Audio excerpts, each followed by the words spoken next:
Amigas e amigos, portugueses e portugueses, não estranharão que a minha primeira palavra vá para a mandatária, que além do mais tem o poder evocativo da palavra, para lhe agradecer o ter podido aceitar a incumbência, uma incumbência muito especial, ser mandatária por este grande distrito de Viseu.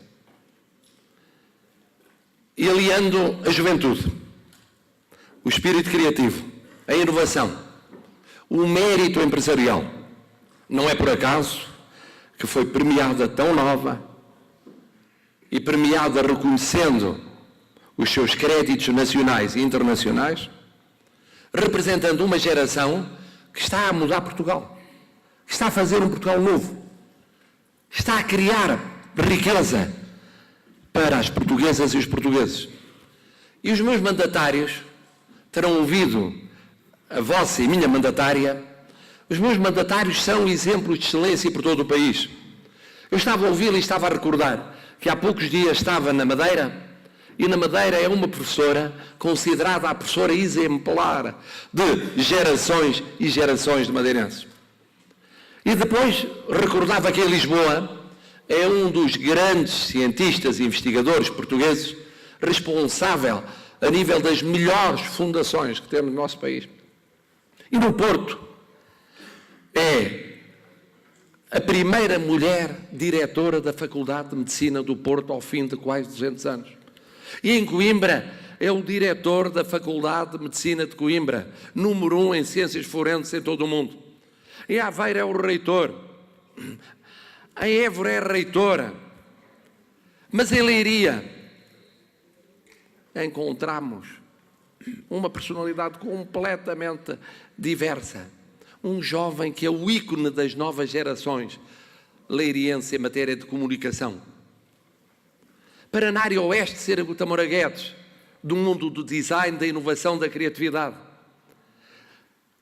Independência, juventude, também experiência, mérito internacional e nacional, imaginação. Tudo isso percorre os mandatários que eu pude escolher e que me deram a honra de aceitarem. Porquê? Porque eu quis, com esta escolha, mostrar que havia uma viragem com estas eleições presidenciais no nosso país. E mais uma enóloga premiada em Vila Real, jovem, muito jovem. E museólogos, 2 museólogas noutros distritos do nosso continente. A mensagem é essa. Há aqui a ideia de uma viragem, que não é só na escolha das mandatárias e dos mandatários, é no tipo de campanha, o que surpreende muitos, mas quer ser uma campanha diferente. E não é apenas nos gastos, é no estilo. O estilo da campanha é o estilo da futura presidência de Portugal. É um estilo de unidade. Não é um estilo de agressão. É um estilo de convergência, não um estilo de divisão. É um estilo de proximidade, não é um estilo de espetáculo. Se aqui hoje estamos tantos e tantas, é devido à vossa solidariedade, é devido à vossa generosidade. Mas nós preferimos, e eu preferi desde o início, o contacto pessoa a pessoa. Os programas podem estar concebidos para não sei quantas ideias. Quem tem acompanhado a campanha tem visto que tem de haver tempo para falar com as pessoas. Tem de haver tempo para ouvir as pessoas. Se for mais tempo do que aquilo que estava previsto, tanto pior para o programa. Porque não se trata de fazer espetáculo para os órgãos de comunicação social. Trata-se de viver uma experiência única, que não é nova na minha vida, porque eu sempre fui assim. E eu sou assim. Portanto, a campanha tinha de ser assim. E enquanto Presidente da República de Portugal, eu serei assim. No fundo, meus amigos, no fundo nós sabemos aquilo que temos como grande força nacional. Nós sabemos. Nós sabemos que temos essa felicidade de ter uma só língua, não esquecendo o mirandês. Temos uma só cultura, temos uma história de coesão, Temos um património riquíssimo, uma experiência única, nomeadamente na Europa, mas também no mundo. Mas também sabemos que temos outras forças essenciais. Estamos na Europa, mas temos um papel crucial na comunidade de países e de povos que falam a língua portuguesa. E temos relações com o outro lado do Atlântico, com os nossos amigos e, em alguns casos, irmãos do outro lado do Atlântico, do Norte, do Centro e do Sul. E somos fiéis e leais a estas pertenças. E a nossa maneira de sermos grandes ao longo dos séculos é sermos grandes como plataforma de culturas, de civilizações e de continentes. Não há família que não tenha alguém nas comunidades portuguesas dispersas pelo mundo. Não há família que não tenha experimentado a riqueza no seu presente ou no seu passado de fazer a ponte entre ideias diferentes, entre latitudes e longitudes diferentes, entre culturas diferentes, civilizações diferentes, maneiras diferentes de ver a vida. Nós fazemos aquilo que mais ninguém faz. Fazíamos antes do Império, fizemos durante o Império, fazemos depois do Império. Nós estamos lá. E os que estamos aqui, os que estamos lá, cumprimos essa missão histórica. E essa é uma força única, que é o orgulho da nação, da pátria a que pertencemos. Assim como também poucos incluem, como nós incluímos os que chegam de fora. Nós incluímos os africanos que falavam português. Nós incluímos os africanos que não eram lusófonos. Nós incluímos os brasileiros, nossos irmãos também. Nós incluímos europeus do centro e do leste da Europa. Em família, com calor humano, compreendendo o que era partir e chegar. Porque o ser português é partir e chegar. Partir sempre, mas ir chegando. Nunca desistir, nunca esmorecer. E fazê-lo com humildade. E fazê-lo com dedicação. Com a tal proximidade que é essencial na maneira de ser português. Mas se assim somos, porquê é que tantas vezes não atingimos os resultados que sonhamos como nação? Porquê? O que é que tem faltado? O que é que podemos fazer ainda mais? E tanto temos feito. Nós sabemos a resposta. Precisamos de ainda mais e melhor educação. À hora do almoço reuni com os responsáveis de estabelecimentos públicos, sociais, privados, de todos os graus de ensino. E ouvi-os. E percebi, confirmando, que a educação é uma das prioridades em termos de consenso de regime. Não pode estar a mudar-se em matéria de educação de cada vez que se muda de governo. Tem de haver uma previsibilidade, tem de haver um horizonte, tem de haver uma capacidade de planear. Não é possível para as escolas, não é possível para os professores, não é possível para as famílias, não é possível para os estudantes. A educação é essencial. E as convergências na educação são essenciais. E quando digo educação, digo na pesquisa, na investigação científica e tecnológica, na sua aplicação. Não é por acaso que eu escolhi uma mandatária nacional de 29 anos. 29 anos. Podia ter escolhido uma personalidade com uma carreira ilustre e longa. Eu escolhi uma jovem com 29 anos. Quando lhe falei, ela ficou surpreendida. Como é que eu sabia da sua vida? Como é que eu sabia do seu sucesso internacional? E porquê é que eu queria muito que ela fosse a minha mandatária nacional? Nasceu em Leiria, formou-se em Coimbra, doutorou-se no quadro do MIT, prestigiada Universidade Americana. Criou uma invenção essencial, sobretudo, para a saúde dos recém-nascidos. Lançou um projeto no quadro da indústria farmacêutica. Foi criada uma startup para esse efeito. Ela lidera uma equipa constituída por cientistas europeus, com 29 anos. Vive em Paris. Já não há uma esperança, é uma certeza. Quem o diz é a revista americana Forbes. Quem o diz é a revista americana Times. um dos 3, um dos 10, um dos 30 grandes exemplos de presente e de futuro com menos de 30 anos. Mas nós não temos apenas este exemplo, chama-se Maria Pereira. Não temos uma Maria Pereira. Temos milhares de Marias Pereiras. E de jovens portugueses, e menos jovens, cá dentro e lá fora, que são do melhor que há no mundo. O que nos tem faltado muitas vezes é a autoestima, o amor próprio, o acreditarmos em nós, o recriarmos a esperança. Porque nós somos muito bons. Nós, portuguesas e portugueses, somos muito bons. Deitemos para trás das costas o pessimismo. Porquê é que devemos ser pessimistas? Porquê esse atavismo nacional que já houve ao longo dos séculos, que houve no final do século XIX, que houve tantas vezes ao longo do século XX? Nós temos de olhar para o futuro com esperança. E olhando para o futuro com esperança, temos de construir maior e melhor coesão territorial. Viseu é um exemplo disso. Como é que no interior intermédio pôde afirmar-se como um polo de futuro, de desenvolvimento, de criação de riqueza, de homogeneidade social. E temos de fazer isso em todo o país, no continente e nas regiões autónomas. É um desafio comum a coesão territorial. Como é um desafio comum a coesão social. Nós sabemos que as crises provocam o deslaçamento do tecido social.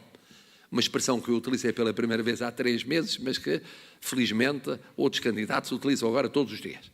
Não há nada como esta capacidade que têm as campanhas eleitorais para algumas ideias, ou algumas sugestões, ou algumas expressões ganharem foros de cidade. Nós precisamos de mais e melhor concertação social. De todos os parceiros económicos e sociais. Não é de um ou de alguns, é de todos os parceiros económicos, sociais e culturais. Precisamos de reconstruir a coesão social. Como precisamos construir os consensos de regime. Eu não falo de cor. Eu não chego hoje, pela primeira vez, à ideia dos consensos de regime. Eu trabalhei por consensos de regime. Eu trabalhei por consensos de regime no tempo difícil da Constituinte. Eu trabalhei por consensos de regime em situações autárquicas particularmente complexas. Eu trabalhei por consensos de regime em termos de viabilização de orçamento de Estado para se chegar ao euro e se caminhar na integração europeia. Perderam-se consensos de regime. Há que refazê-los. Há que refazê-los no plano institucional. Há que refazê-los na política externa, na política de defesa. Há que refazê-los na política europeia. Há que afirmá-los na educação, como na segurança social ou como na saúde. Como é que é possível planear redes hospitalares? Como é que é possível programar a sustentabilidade da segurança social? Como é que é possível criar um sistema judiciário, se não a médio ou longo prazo? Isso implica consenso de regime. Não é a nossa tradição. É mais difícil na Europa do Sul. É mais complicado que noutras democracias habituadas a essa experiência? Talvez. Mas é preciso trabalhar pelos consensos de regime. E é dever do Presidente da República estar presente permanentemente nessa luta pela coesão territorial, pela coesão social, pelos consensos de regime. E para isso, ele não pode avançar para a sua missão tomando partido por uns contra outros. Não pode. Não pode ser de um país A contra o país B, de um tempo A contra um tempo B, nem do tempo velho, nem do tempo novo, nem do país rural, nem do país urbano. Não pode dividir, tem de unir. É essa a sua missão. Dirão isso, mas isso é ser muito ao centro, isso é ser muito moderado. Será? Talvez faça falta haver moderação em Portugal. Talvez. Eu confesso, eu sou um moderado. E acho que Portugal precisa de moderação na presidência da República Portuguesa.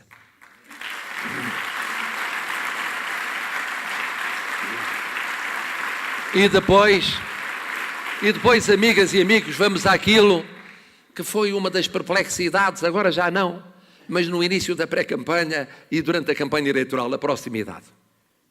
Parece que era pecado querer ser-se próximo. Não era possível ser-se próximo. e fazer-se uma campanha de proximidade. E, no entanto, a proximidade não é só geográfica, não é física, é uma proximidade espiritual. À saída da crise que vivemos, mais do que sempre, as portuguesas e os portugueses precisam de afeto, precisam de proximidade, precisam de quem os ouça. E ouvindo, dê voz. E seja porta-voz. Mas, ao mesmo tempo, acompanhe as suas alegrias, as suas tristezas, os seus sonhos, as suas frustrações, as suas ilusões, as suas quedas. Todos nós temos disso, na nossa família, na nossa vida profissional, na escola, no emprego, no grupo de amigos. Não vivemos só de inteligência, vivemos de afeto. Não basta pensar muito bem. É preciso sentir em uníssono com os outros. É preciso criar cumplicidades. A solidariedade faz-se também assim. A solidariedade faz-se de gestos materiais, mas faz-se de capacidade de compreensão e de afeto.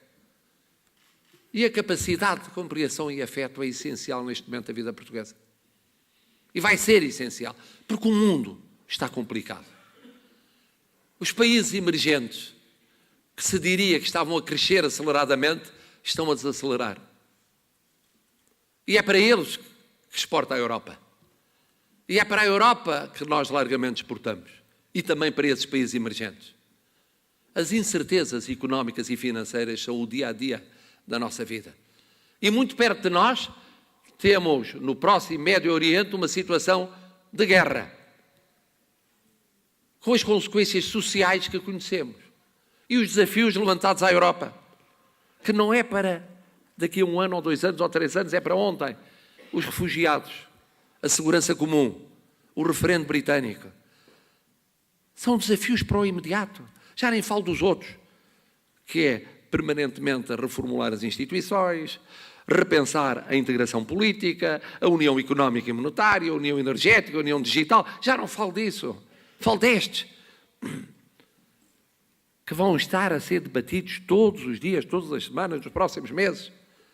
É lerem os jornais e verem a evolução das bolsas orientais e verem a incerteza nas previsões económicas para os próximos tempos. São tempos difíceis. E são difíceis também para a Europa. E nestes tempos difíceis, mais do que nunca, é preciso que haja a moderação na Presidência da República.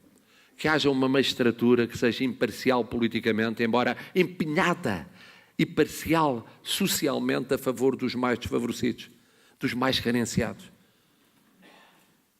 dos mais pobres, dos mais ignorados, dos mais excluídos. Qualquer que seja a sua idade, onde quer que vivam. E uma magistratura que seja inclusiva, que seja equilibrada, que faça participar no topo do poder político o maior número de portugueses. Não seja excludente. Não afaste um país de outro país. Não separe países. É uma magistratura que necessariamente seja humilde e próxima. Quer isso dizer que o estilo é diferente de outras magistraturas, mas os tempos são diferentes. Não há 2 presidentes iguais, como não há 2 situações iguais. Esta é uma situação particularmente complexa. Quando me candidatei, eu ponderei isso mesmo. Provavelmente o meu dever de candidatura não teria sido tão forte se o país fosse outro, noutro momento, noutras circunstâncias. Eu sentia em consciência que tinha o dever de avançar. Porque era preciso que fizesse o que tem de ser feito quem tem condições para o poder fazer. Que não improvisasse. Que não aparecesse de novo a experimentar o que nunca tinha vivido. Que conhecesse, em termos de experiência, a realidade nacional e internacional. Que tivesse trabalhado em consensos. Que tivesse conhecido o poder local e a proximidade no terreno. E isso era fundamental. Como era fundamental o saber o que é a sociedade civil. O que é a sociedade civil nas IPSS, nas misericórdias, mas também na vida empresarial. Dos mais velhos, dos mais novos. E neste momento é disso que Portugal precisa. Isso tem pouco ou não tem só o rito que se associa classicamente à magistratura presidencial. O rito é importante. A noção da autoridade é importante, mas a proximidade agora é mais urgente, é mais necessária.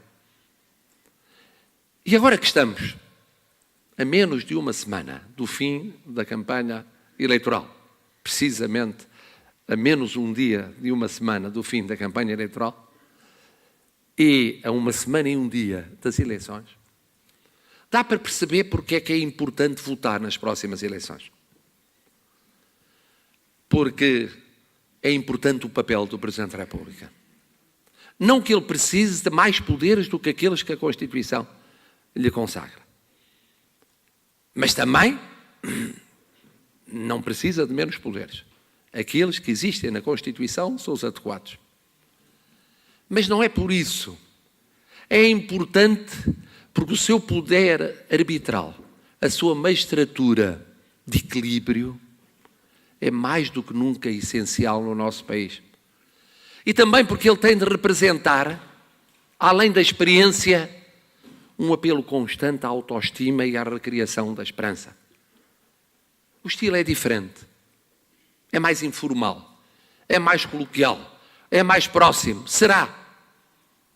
Mas o tempo é diferente. E exige esse estilo. Mas não basta votar qualquer que seja o voto. É preciso ter a noção exata de que votar estando a tomar uma decisão que é muito importante para o nosso futuro coletivo. São 5 anos. São 5 anos da vida de Portugal. São 5 anos da vida de cada um de nós e das suas famílias.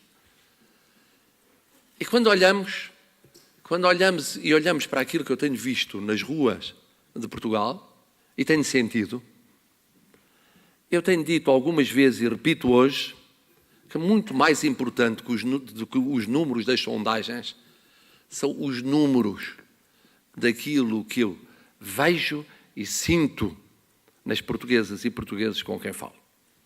Porque aí o número converte-se em pessoa de carne e osso. Nas estatísticas são números. Tantos por cento. São tantos por cento. Que vão ou não vão votar. E que votam em A, em B, C ou D.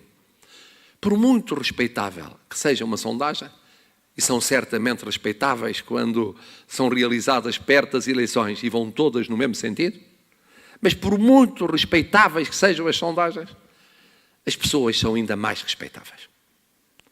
E aquilo que eu encontro, e que não me canso de repetir, é aquela ou aquele, portuguesa ou português, que sistematicamente me dizem o mesmo. Olha, é preciso continuar a fazer o que tem feito. Não atacar ninguém, mesmo que seja atacado.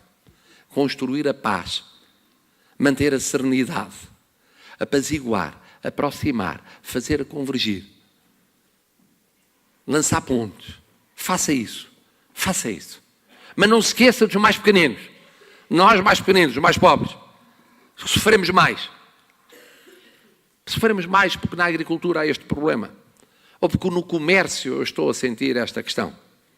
Ou porque com o lançamento da minha indústria ainda tenho este atraso ou esta burocracia. Ou porque eu tenho na família quem gostaria de voltar a Portugal.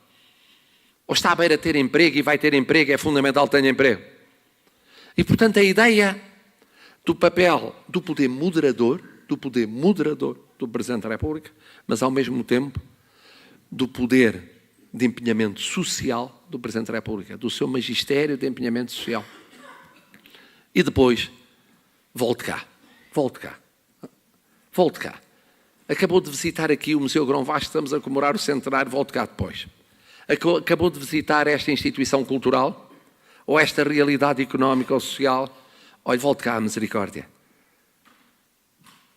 Se for eleito, volte cá. Não se esqueça, depois de ser eleito, não se esqueça de nós.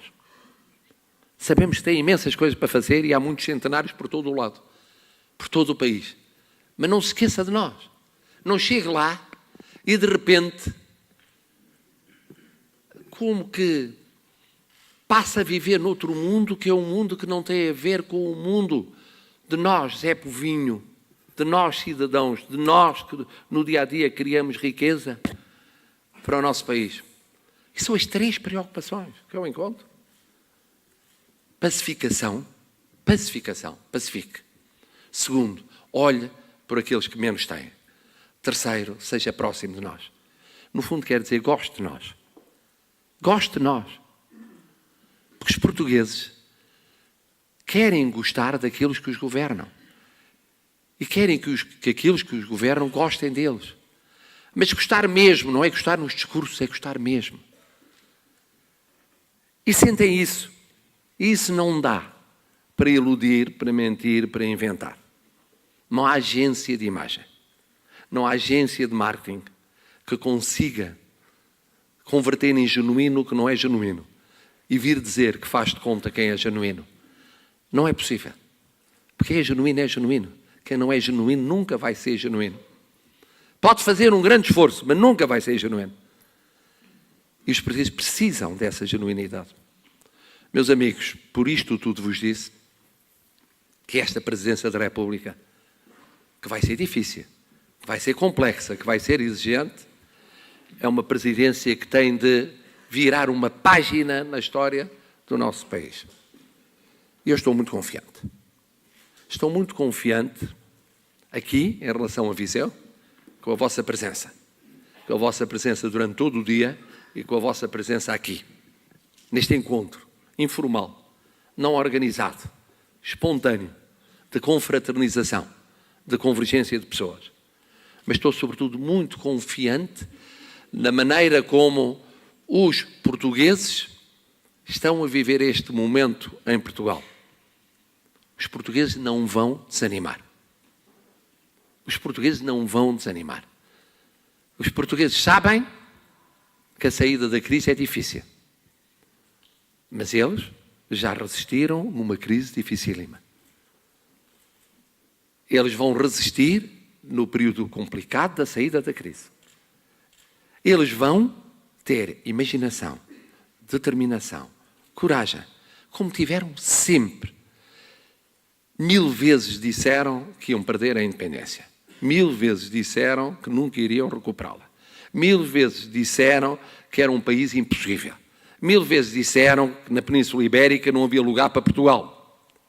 1000 vezes se disse que quando ocorresse a descolonização não resistia aquilo que é a força da pátria portuguesa.